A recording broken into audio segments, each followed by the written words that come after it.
हम रेस्क्यूअर हैं, हम आपकी मदद के लिए आए हैं। अगर आप हमें सुन रहे हैं तो आवाज दें। तुर्किया में जल्जले से मुतासरा इलाकों में जब इंटरनेशनल इमदादी टीमों ने ज्यादा खतरे वाली जगहों पर जाने से इनकार कर दिया तो वहां पाकिस्तान रेस्क्यू 1122 ने ऐसा क्या किया कि पाकिस्तान जिंदाबाद के नारे लग गए। एहसन साहब, आप तुर्किया गए, वहाँ जल्जले के अंदर आपने दिन रात काम किया, लोगों को ज़िंदा निकाला, कुछ की बॉडीज़ भी निकाली, खाने खुद पकाए आपने, माइनस के अंदर काम कर रहे थे। कैसे ऑपरेशन किया, कितने लोग थे आप लोग? जहाँ हमने काम किया, जिस दिन पहुँचे हैं, जाते ही ट्रैवलिंग इतनी और उसके बाद काम शुरू किया। लोग तो घरों से बाहर थे।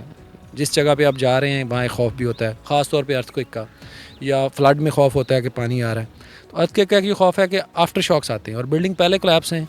आप उस स्ट्रक्चर के नीचे जब काम करते हैं तो आपके ज़हन में भी खौफ होता है कि अगर दोबारा आफ्टर शॉक आता है तो हो सकता है बिल्डिंग दोबारा गिर पड़े और मेरी जान को खतरा हो। लेकिन अल्हम्दुलिल्लाह उन सब मुश्किलात के बावजूद सब लड़कों ने, जो ये पीछे खड़े हुए टीम का हिस्सा थे, उस कोलैप्स स्ट्रक्चर में टनल बना के अंदर दाखिल हुए हैं और आफ्टर शॉक्स आ रहे हैं, अंदर हमें फील हो रहे होते थे और हम काम कर रहे होते थे, तो निकाले हैं। और वहाँ ये आलम था कि जिस सेंटर में हम ठहरे हुए थे वो लोकल अफाद का सेंटर था, जो उनकी लोकल इमरजेंसी रिस्पांस का यूनिट था, डिज़ास्टर मैनेजमेंट का। उस जगह पे लोग आते थे कि ये मेरी बिल्डिंग है, यहाँ 4 लोग फंसे हुए हैं, हमें उनका कोई सिग्नल आया है, किसी ने मैसेज किया है, किसी ने कॉल की है, कोई रब्ता हुआ है तो आप आए। और वो कहते थे पाकिस्तान टीम को लेके जाना है। हालांकि वहाँ 25 इंटरनेशनल टीमें उस सिटी में काम कर रही थी, जिनमें क्लासीफाइड भी थी, नॉन क्लासीफाइड भी थी। जो इंसराग से, यूएन से हैं, हमारी टीम थी। वो किस लिए कह रहे थे कि सिर्फ पाकिस्तानी जो टीम है वही जाके जितना भी डेंजरस स्ट्रक्चर है वो अंदर जा रही, बाकी लोग अपनी सेफ्टी सिक्योरिटी का बहुत ख्याल रखते हैं और वो अंदर जाते हैं तो फिर वो कहते हैं जी अब इससे आगे लिमिट है, हम नहीं जाते, ये हम इसको लेके जाएंगे, इनको भेजें। और हमने क्यू लगाई हुई थी, लोग वेट करते थे कि पहले उस बिल्डिंग से होके आएंगे फिर आपकी बिल्डिंग में चलेंगे, और रोक के जाते थे। 18-18 घंटे लड़कों ने काम किया। पहले 3 दिन तो इतना ही काम था क्योंकि लोड बहुत ज़्यादा था। अभी हम जाके उतरे हैं, सामान नहीं उतारा तो पहली रिक्वेस्ट आ गई कि इस बिल्डिंग में 4 लोग फंसे हैं, आप फ़ौरन टीम भेजें। और ये सब साथ थे, उन्होंने उसी वक्त कहा कि पहली टीम कौन जाएगी। मैं था, 4 बंदों को साथ लिया कि मैं जा रहा हूँ पहली टीम। उसी वक्त सामान जो पहना कुछ नहीं लिया और भाग गया उधर। फिर आहिस्ता आहिस्ता अपना सामान खोला, फिर दूसरी टीम, फिर तीसरी टीम, और अगले दिन जाके शाम तक ऐसे ही चला है। तो 2-2, 3-3 घंटे के लिए आप सोते थे, लेकिन सो भी नहीं सकते थे। वो जिस बिल्डिंग में थे उसमें आफ्टर शॉक आ रहे थे, तो आप सोते थे तो फिर बाहर दौड़ लग रही है। कई दफ़ा इवैक्यूएशन करनी पड़ी। अभी सोई हैं तो जल्जला आया, सारे बाहर दौड़ पड़े हैं, वो इतने कॉन्शियस होकर सोते हैं। फिर आप में से कोई खुद ज़ख्मी नहीं हुए वहाँ पर? ज़ाहिर है आप जब काम इस तरह कर रहे होते हो तो बंदा खुद भी ज़ख्मी हो सकता है। छोटी मोटी इंजरी तो होती हैं, लेकिन अल्हम्दुलिल्लाह इस मिशन में कोई ऐसी बड़ी इंजरी नहीं हुई जिससे किसी को नुकसान हुआ हो, ऐसी कुछ हो गया। आपने कितने बंदे निकाले उस इवेंट में? वैसे तो मल्टीपल काम हो रहे थे, लेकिन स्पेसिफिक जो एक इवेंट था जिस पे ऑपरेशन शुरू हुआ था तो मेरी शिफ्ट में उसमें, यानी ऑपरेशन तो पहले शुरू हो गया था एक दिन पहले। वो तकरीबन 28-29 घंटे का ऑपरेशन था। एक कोई 10 मंजिला बिल्डिंग थी, गिरी हुई थी, और उसके ग्राउंड फ्लोर पे थे, और पूरी की पूरी बिल्डिंग पैनकेक थी।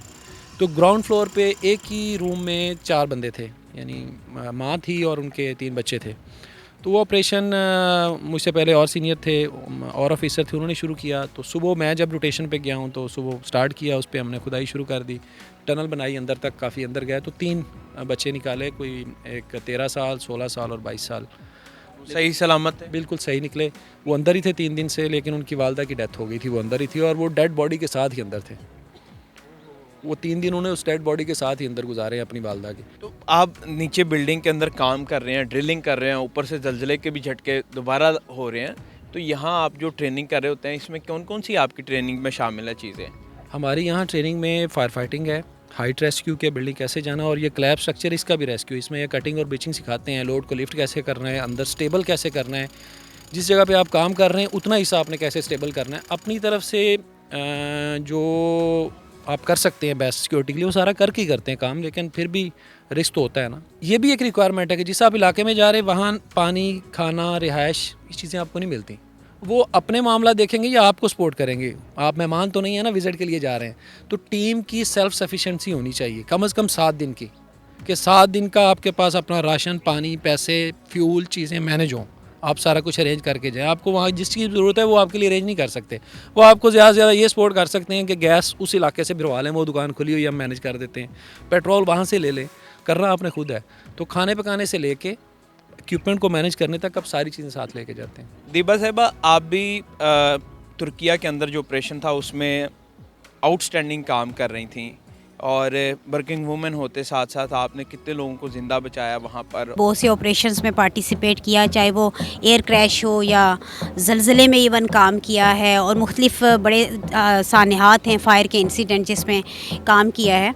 तो वहाँ पे भी इसी तरह से हुआ था कि एक ख़ातून जिसकी स्टोरी आप लोगों ने टीवी पे देखी बहुत ज़्यादा, तो वो मेरी उस वक्त ड्यूटी बेस ऑफ ऑपरेशन पे थी। पीछे से लोग आए हैं 2-3 और वो कह रहे हैं किसी ख़ातून की आवाज़ें आ रही हैं अंदर से। तो अब हमारे पास कोई ऑफिसर नहीं है, तो अब हम क्या करें। 5 स्टोरी बिल्डिंग थी जो कोलैप्स थी, पैनकेक बनी हुई थी और बहुत कन्फाइंड सी एक जगह थी, जिससे अंदर जाके हमने ये देखा कि बहुत ज़्यादा रब्बल था। वो जब पहले हम उस खातून तक एक्सेस कर पाए तो उसके ऊपर वाला हिस्सा क्लियर किया, उसके बाद उसकी एक टांग के ऊपर बहुत ज़्यादा रब्बल था, वो क्लियर की। दूसरी टांग हमें नहीं यकीन था कि निकाल पाएंगे, उसके ऊपर पिलर आ जाता था और वो जिस वक्त अगर वैसे खींचने की कोशिश हम उन्हें एक दफ़ा ट्राई किया तो वो उस वक्त रोना शुरू कर देती थी। तो हमारे दिल को ये बड़ा नागवार सा गुजरता था। हारून और लाशारी ने जिस तरह से उस ऑपरेशन को साथ होके किया, कमेंडेबल है। और उसकी टांग के गिर से कटर का इस्तेमाल करना और इवन नज़र भी ना आना कि कहीं कटर ही टांग पे ना लग जाए। जिस वक्त उसकी टांग फ्री हुई और उसको हमने स्पाइन बोर्ड पे डाला तो ऐसे लगा कि जैसे कि उसको कुछ हुआ ही नहीं था। मतलब इतना कि एक बंदा इतनी देर, it was 57 hours of the earthquake when she was retrieved, but लेकिन वो जिस वक्त निकाली गई तो उस वक्त ऐसे लग रहा था कि मतलब ये कोई बात ही नहीं थी। हेलो, हम रेस्क्यू हैं, आपकी मदद के लिए आए हैं। अगर आप हमें सुन रहे हैं तो आवाज़ दें या किसी ठोस चीज़ को 5 दफ़ा खटखटाएं। डॉक्टर साहब, आप 1122 के फाउंडर्स में से हैं जो पूरे पाकिस्तान में आउटस्टैंडिंग काम कर रही है। अभी आप तुर्किया के अंदर ऑपरेशन करके आए हैं कामयाब।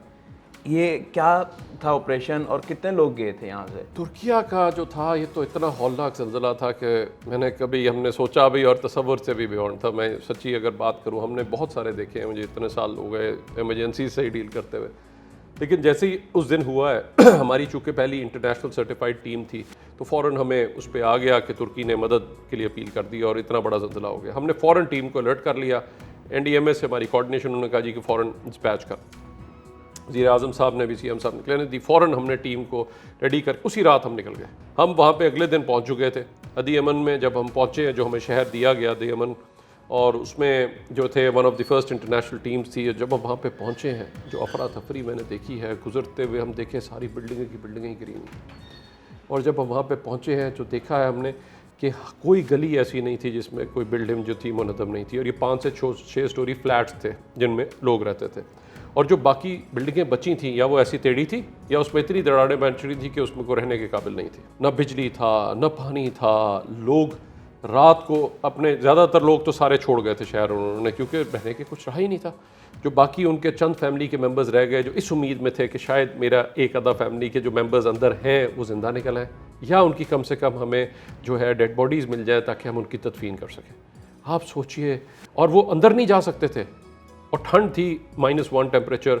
तो बाहर वो आग लगा के, आग जो भी उनमें से बिल्डिंग से चीज़ें मिल रही थी उससे बाहर आग जला के वो बैठे हुए थे और इस उम्मीद में वो इतने बैठे हुए थे। और साथ साथ वो तो वहाँ पे जाके ना बिजली था, ना पानी था, ना हमारे खाने को जो हमारे मील रेडी टू ईट हम ले गए थे वो उन्हीं से 2-3 गुजारा। उसके बाद तीसरे दिन जाके कहीं वो एक लाए, इस तरह से डोल सी होती है, उसमें पीली सी दाल को इस तरह बनाते हैं, उसको कहते हैं शोरबा।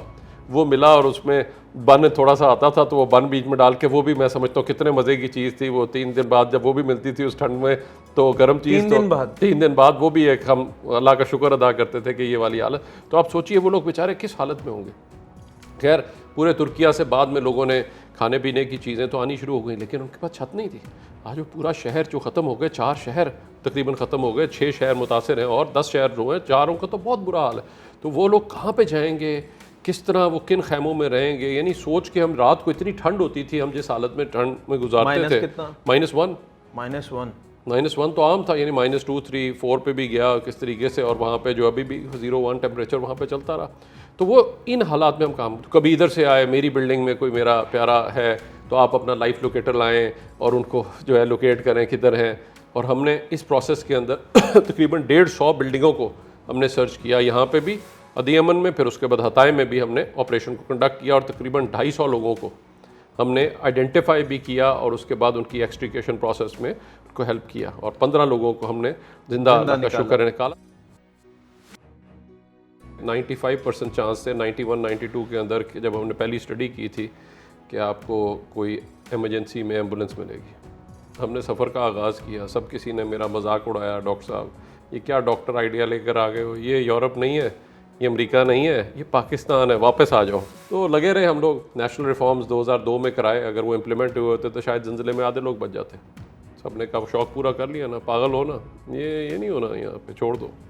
2004 में फाइनली पंजाब से हमने 14 एम्बुलेंसेस से 200 रेस्क्यूअर्स हमने लिए और उससे हमने ये सफ़र का आगाज़ किया।